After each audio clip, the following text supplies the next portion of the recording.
ተፈጥሮ ምናወራውን ይሰማል። በቃ ተጠራጠሩ። ቃል እንደምታስቡት ተራ ነገር አይደለም። ልክ ያቺ የሚያጫውቱባት ሰዓት ስትደርስ ጽንሶቹ ብድግ ይላሉ። አልትራሳውንድ ውስጥ ሆነው ያዋቸዋል። ምከሯቸው እንጂ አትስደቧቸው። ህጻናትን ደንቆሮ ብሎ ሰውን መሳደብ የገሃነመ እሳት ፍርድ ያስቀስታል።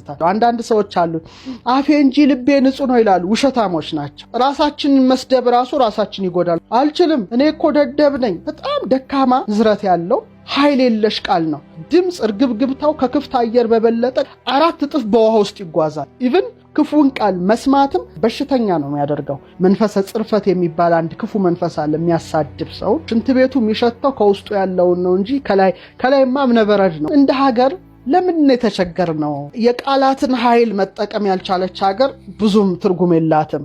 በዚህ ቃል ምክንያት ሀገር ትደህያለች። ፋብሪካ ቢሰራ ምን ብትለው አይደለም። የሚያልፍ ውሃ አይውሰድ የሚሞት ሽማግሌ ያርገምህ ይባላል። ሽማግሌዎችም ግድ የለም መረቃችሁን ሙቱ፣ እወድሻለሁ ሀገሬ፣ አከብርሻለሁ ሀገሬ በሏት። ቃላችን የራሱ የሆነ ቫይብሬሽናል ፍሪኩዌንሲ አለው። ስለዚህ በጣም የምናወጣቸውን ቃላት በጣም መጠንቀቅ ያስፈልጋል። መልካም ቃላት ብቻ ከኛ ሊሰማ ይገባል። ምናወራው ተፈጥሮ ጋር ይናበባል። ለምሳሌ ጠበል በቀላሉ ለምሳሌ አንድ ሰው ውሃ ያመጣል፣ ጸሎት ያደርሳል። ጸሎት ማለት ድካም መድገም ነው እኮ። ቃላትን በጎ ቃላት፣ መልካም ቃላት፣ ከእግዚአብሔር ጋር የሚያገናኝ ቃላት፣ የሸርነት ቃላት በዛ ውሃ ላይ ነው የሚያደርገው። ጸለየና ውሃውን ሲጠጣው ይድናል።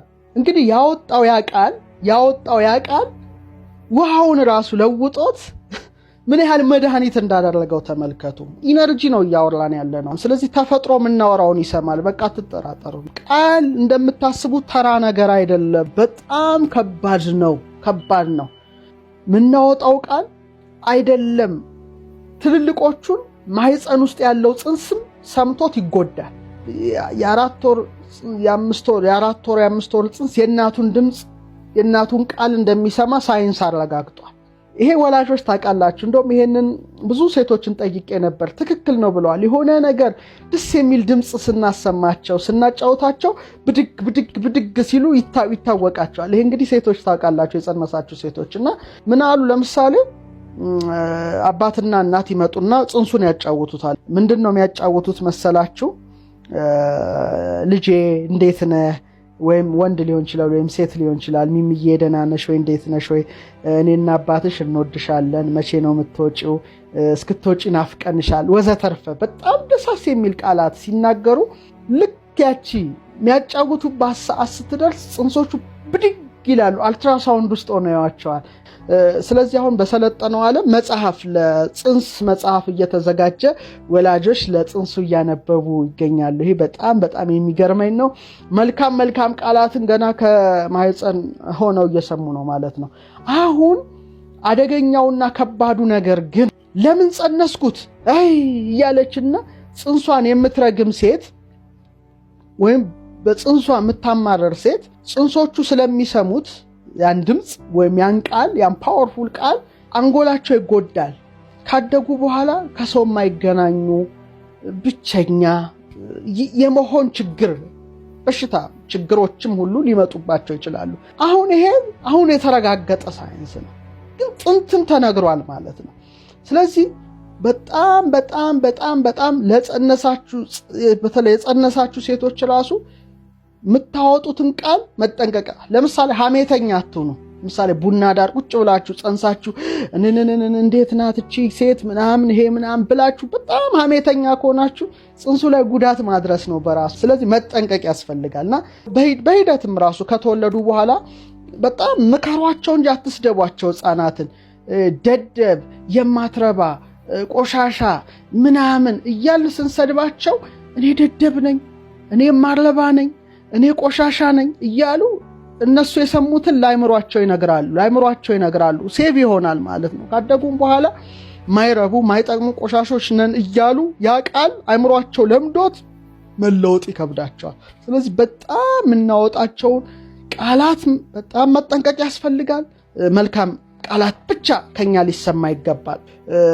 ሕይወትን ሊወድ መልካም ቀኖችን ላይ የሚወድ ሰው ምላሱን ከክፉ ከንፈሮቹን ተንኮል ከመናገር ይከልክል ነውና ሕይወትም ሞትም በአንደበት ላይ ናት የሚል አንድ ትልቅ አባባል አለና በቃላችሁ ለሚመጣው ማንኛውም ነገር ሽልማት ወይም ቅጣት ከአምላክ ዘንድ እናገኛለን። በየትኛውም ቤተ እምነት ነው። ምሳሌ በክርስትናው ደንቆሮ ብሎ ሰውን መሳደብ የገሃነመ እሳት ፍርድ ያስከስታል። ስንት አንዳንድ ባለጌዎች አሉ ደንቆሮ ብለው የሚሳደቡ ሰምታችሁ አታውቁም? እንዴት ይዘገንናል! ራሱ ካፋቸው እንዴት ይወጣል! እንግዲህ በአርአያ እግዚአብሔር የተፈጠረች ነፍስ ያላቸውን ደንቆሮ ማለት ሰሪው ግንቡን አይተህ ስትሰድበው ሰሪውንም መስደብ ነው። አንዳንድ ሰዎች አሉ አፌ እንጂ ልቤ ንጹህ ነው ይላሉ። ውሸታሞች ናቸው። እገሊት አፏ እንጂ እኮ ልቧ እኮ የዋህ ነው ይባላል። ውሸት ነው። ቃላችን የሐሳባችን ውጤት ነው። ቆሻሻ ቃል የሚያወጡ ሰዎች ልባቸው የቆሸሸ ነው ማለት ነው። ለምሳሌ ሽንት ቤት ይሸታል። ሽንት ቤት የሚሸተው ለምንድን ነው? ላዩ እኮ በባኞ በእብነ በረድ በምን ተሰርቶ ሊሆን ይችላል። ላዩ ውስጡ የተከማቸው ቆሻሻ ግን ወጥቶ በአፉ በሽንት ቤቱ አፍ ወጥቶ በጣም ለአፍንጫ የሚያስከፋ ቆሻሻ ነው። አፍንጫችንን ሁሉ ሊደፍን ይችላል። ስለዚህ ከልብ የሚወጣውን ነው አፍ ሊናገር የሚችለው። ከልባችን ነው ቃላችን የሚወለደው። ስለዚህ ልቤ ንጹህ ነው አንደበቴ ነው አይሰራም። ቃል የልብ ውጤት ነው። ስለዚህ በጣም የሚዘገንኑ ቃላቶች የገሃነመ እሳት ፍርድ ጭምር ያስከፍታሉና ቃላችን ሰውን ሊገል ይችላል፣ ሊያስጨንቅ ይችላል፣ ሊያስለቅስ ይችላል፣ ሀገር ሊያጠፋ ይችላል፣ ተስፋ ሊያስቆርጥ ይችላል። ኢቭን ራሳችንን መስደብ ራሱ ራሳችን ይጎዳል። ራሳችንን ማንስደብ። ራስን መውቀስ ይገባል እንጂ መስደብ አይገባም። ለምሳሌ አልችልም እኔ እኮ ደደብ ነኝ ስንል ይሄ ምንድነው ማለት ነው? በጣም ዝቅ ያለ በጣም ደካማ ንዝረት ያለው ኃይል የለሽ ቃል ነው። ልብ አድርጉ። እችላለሁ፣ መጻፍ እችላለሁ፣ መስራት እችላለሁ፣ ሀገሬን ለማገልገል ዝግጁ ነኝ። ይሄ ቃል ደግሞ ሲወጣ ሃይ ቫይብሬሽናል ወርድስ ናቸው። በጣም ኃይለኛ ንዝረት ያላቸው ቃላት ናቸው። ስለዚህ ራስህን መግደልም ትችላለህ፣ ራስህንም ከፍ ማድረግ አልችልም ካልክ አትችልም። በቃ አደከምከው። ያወጣኸው ቃል አንተን ራሱ ገለሃል። ይሄንን በደንብ መጠንቀቅ ያስፈልጋቸዋል። ስለዚህ በተቻላችሁ አቅም ነግራችሁ መልካም ቃል አውጡ። ሃይ ጠንካራ ቃል ማለት ኢነርጂ ያለው ቃል አውጡ። የፍቅር ቃል አውጡ። ይሄ እንግዲህ የምንናገረው ነው የምንኖረው ማለት ነው። ምክንያቱም ድምፅ እርግብግብታው ከክፍት አየር በበለጠ 4 እጥፍ በውሃ ውስጥ ይጓዛል። ድምፅ 4 እጥፍ በውሃ ውስጥ ይጓዛል። ሰውነታችን ደግሞ እንደሚታወቀው 70% ውሃ ነው። ስለዚህ ምን ያህል ገብቶ ሴሎቻችንን ሊገል እንደሚችል አስቡት። ለዚህ ነው እርግማን ምርቃትም እየገባ የሚያቆስለንም የሚያክመንም በረከቱ ደግሞ የዛን ያህል ነው። ኢቭን ክፉን ቃል መስማትም እንደ ሰይፍ ይቆርጣል፣ ሰባብሮ ይጥላል። በቃ በሽተኛ ነው የሚያደርገው። አንጎላችን መጥፎ ቃል ሲሰማ ሲያስብ የሚሰጠው ግብረ መልስ የጭንቀት ሆርሞን ነው የሚያመነጨው። በቃና በሽተኛ ነው የሚያደርገን። ምሳሌ 12:18 ላይ እንደሚዋጋ ሰይፍ የሚለፈልፍ ሰው አለ ይላልና ምላሱ ራሱ እንደ ሰይፍ የሚቆራረጥ ነው ማለት ነው።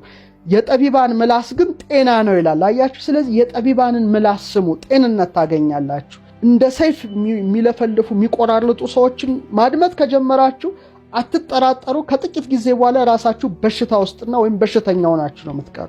በሽተኛ ነው የሚያደርገን እና አንዳንዱ ደግሞ አይምሮ መጥፎ ቃል፣ ገዳይ ቃል፣ የሐሜት ቃል ከተለማመደ በኋላ ሱስ ይሆንበታል። ስድብ ሱስ ይሆንበታል።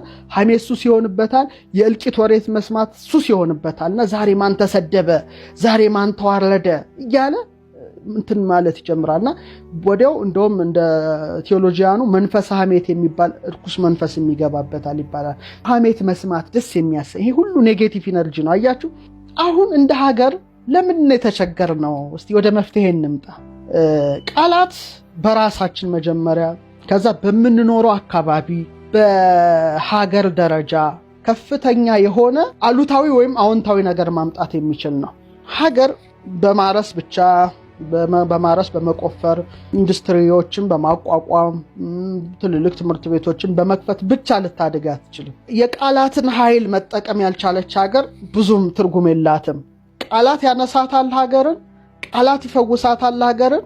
ቃል ደግሞ በአንጻሩ ሀገርን ያፈርሳል፣ ያደህያል። እንደ ሀገር እናስብ። የሐሰት ቃላት፣ የስድብና የሐሜት ቃላት፣ የጥላቻ ቃላት የሚያወጣ ማህበረሰብ ከበዛ አየሩ ሁሉ በምን ይሞላል? በኔጌቲቭ ኢነርጂ ይሞላል። ቃል ኃይል አለዋ። በዚህ ቃል ምክንያት ሀገር ትደህያለች። በቃ ሀገር ትቆስላለች፣ ሀገር ትደማለች፣ ሀገር ትወድቃለች። እነዚህ አይነት ኔጌቲቭ ቃላት የሚያወጡ ህዝቦች ሲመጡ ሞት አለ፣ ስቃይ አለ፣ ሐዘን አለ፣ እንባ አለ፣ ሰቆቃ ሁሌ አለ። አሁን ብዙ እንደዚህ አይነት ኔጌቲቭ ኢነርጂ ነው የሞላው ማለት ይቻላል። እኔ ስንት ፐርሰንቱ አላቅምና ኔጌቲቭ ኢነርጂ ሀገር ሁሌ አሁን ሀገራችን በሐዘን ውስጥ በሞት በለቅሶ ውስጥ ያለችው ይሄ ቃል የሚወጣው ቃል ተደማምሮ የሚፈጥርባት በጣም አስደንጋጭና አሉታዊ ሐዘንን ይወልዳል ይላል። የሚወጡት ቃላቶች አደገኞች ናቸው። ሳናውቅና ከመናገራችን በፊት እናስብ፣ ከመርገማችን በፊት እናስብ።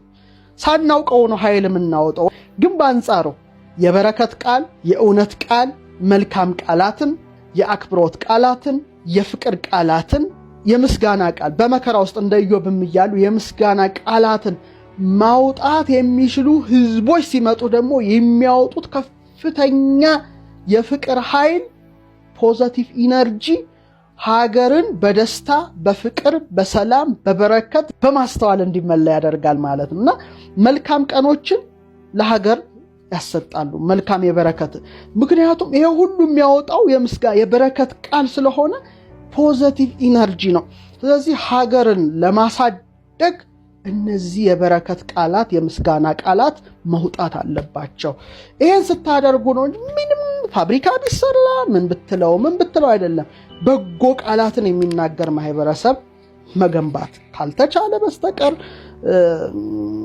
ይሄ ነው ሀገርን ሊጎዳም ሊጠቅምም የሚችለው። ስለዚህ ሽማግሌዎች መርቀው እንዲያልፉ መደረግ አለባቸው። አልቅሰው ሀገርን ረግመው ካለፉ ያ እርግማን ደግሞ ሌላው ትውልድ ያጭደዋል። በጣም ጥሩ አይደለም እና ሀገራቸውን መርቀው እንዲያልፉ ሁልጊዜ ትልልቅ ሰዎችን እንደ ሀገር መንከባከብና ሀገርን ባካችሁ መርቃችሁ ሙቱም ማለት አለብን። እነሱም አይርገሙን። የሚያልፍ ውሃ አይውሰድ የሚሞት ሽማግሌ አይርገምህ ይባላልና ሽማግሌዎችም ግድ የለም መርቃችሁን ሙቱ። ምንም ለእናንተ ሲሆን ብናከብራችሁ፣ ብንጦራችሁ፣ በጎ ብናደርግላችሁ ጥሩ ነበረ። እኛ ሰነፍ ትውልድ ሆነን እናንተን ባንጦርም ባንንከባከብም ግን መርቃችሁን ሙቱ።